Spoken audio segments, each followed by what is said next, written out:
स्वच्छ तरीके से दूध का अगर हमने निकाला लिया है और उसको क्या कच्चा दूध हम ग्रहण कर सकते हैं स्वच्छ तरीके से करने के बाद भी? आपका प्रश्न बहुत ही इम्पोर्टेंट है और मैं जब कभी किसान भाइयों से रूबरू होता हूँ इस बात को मैं ज़रूर बोलता हूँ कि कभी भी दूध को कच्चा नहीं पीना चाहिए।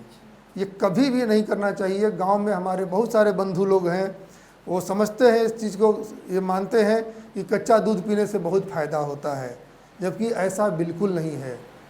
कच्चा दूध का ग्रहण कभी नहीं करें, क्योंकि मान लीजिए मैं बता देता हूँ एक फैक्ट आपको विश्वास नहीं होगा। 1 ml कच्चा दूध में 1.5 लाख तक बैक्टीरिया होती है। 1.5 लाख जीवाणु सिर्फ 1 ml इतनी सी दूध में होती है। जब आप 1 गिलास दूध पी जाते हैं तो आप करोड़ों बैक्टीरिया को गटक जाते हैं कच्चा दूध में। तो सोचिए, ठीक है सभी बैक्टीरिया नुकसानदेह नहीं होती है, लेकिन कुछ बैक्टीरिया तो नुकसान कर सकती है आपका।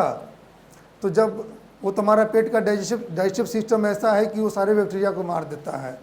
इसके अलावा कुछ बीमारी जो जूनोटिक नेचर की है, अगर वो गाय को है तो वो भी आपको हो जाएंगी।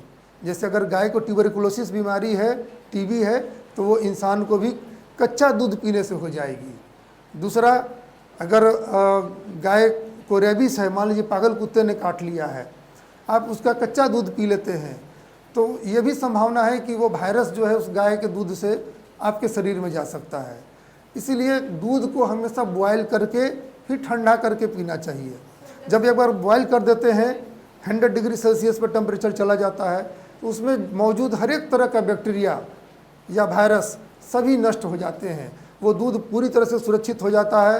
प्लस एक और बात है कि बॉयल करने से दूध का कोई भी पौष्टिक तत्व नष्ट नहीं होता है।